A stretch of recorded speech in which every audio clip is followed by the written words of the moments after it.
اللهم صل على سيدنا ومولانا محمد افضل صلواتك بعدد معلوماتك وبارك وسلم وصل علیہ۔ بسم اللہ الرحمن الرحیم۔ عزیز طلباء کرام، امید ہے انشاءاللہ العزیز آپ سب خیر و عافیت کے ساتھ ہوں گے۔ جامع السنن الترمذی جلد ثانی کے ابواب صفت القیامہ کے ایک اور باب للسائل حق کے ساتھ اللہ جل شانہ کے فضل و کرم سے آپ حضرات کی خدمت میں حاضر ہونے کا موقع ملا۔ عزیز طلباء کرام، بحمد اللہ تعالی آج ہمارا سبق نمبر 217 ہے، تو بڑھتے ہیں اپنے سبق کی طرف۔ باب وبه قال حدثنا محمود بن غيلان قال حدثنا ابو احمد الزبيري قال حدثنا خالد بن طهمان ابو العلاء قال حدثني حسين۔ ہمیں روایت کی محمود بن غیلان نے، انہوں نے ابو احمد الزبیری سے، انہوں نے خالد بن طہمان ابو العلاء سے، انہوں نے روایت کی حسین سے، انہوں نے فرمایا جاء سائل فسأل ابن عباس رضی اللہ تعالی عنہما، کہ ایک سائل آیا اور انہوں نے حضرت عبداللہ ابن عباس رضی اللہ تعالی عنہ سے مانگا۔ فقال ابن عباس للسائل اتشہد ان لا الہ الا اللہ قال نعم۔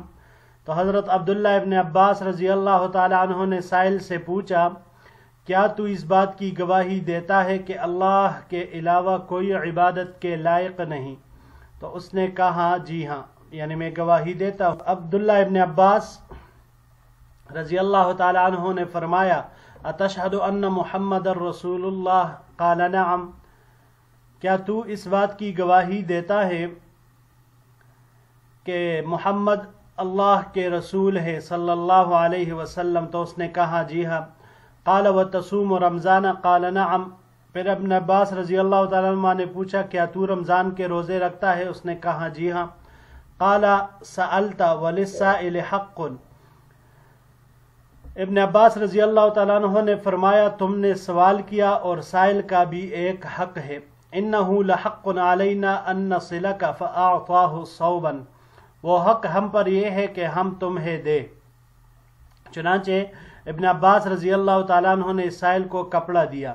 ثم قال، پھر ارشاد فرمایا سمعت رسول اللہ صلی اللہ علیہ وسلم یقول ما من مسلم کسا مسلما ثوبا الا کان فی حفظ اللہ ما دام منہ علیہ خرقۃ۔ عبداللہ ابن عباس رضی اللہ تعالیٰ عنہ نے پھر فرمایا کہ میں نے حضور نبی کریم صلی اللہ علیہ وسلم کو یہ فرماتے ہوئے سنا کہ جو مسلمان کسی مسلمان کو لباس پہنائے تو وہ مسلسل اللہ کے حفظ و امان میں رہتا ہے جب تک کہ اس پر اس کپڑے کا ایک بھی ٹکڑا باقی ہو۔ ھذا حدیث حسن غریب من ھذا الوجہ، یہ حدیث حسن ہے اور غریب ہے اس طریق سے۔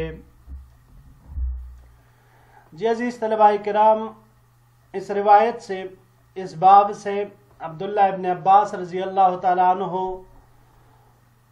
کی اس روایت سے ہمیں یہ بات معلوم ہوئی کہ مسلمان کو لباس پہنانے کی کتنی بڑی فضیلت نبی کریم صلی اللہ علیہ وسلم نے ارشاد فرمائی ہے کہ جو کسی مسلمان بھائی کو کپڑا پہناتا ہے تو ایسا کرنے والا انسان، ایسا کرنے والا مسلمان مسلسل اللہ جل شانہ کے حفظ و امان میں رہتا ہے اور اسے دنیا اور آخرت کی کسی بھی ناخوشگوار واقعے سے سامنا نہیں کرنا پڑتا۔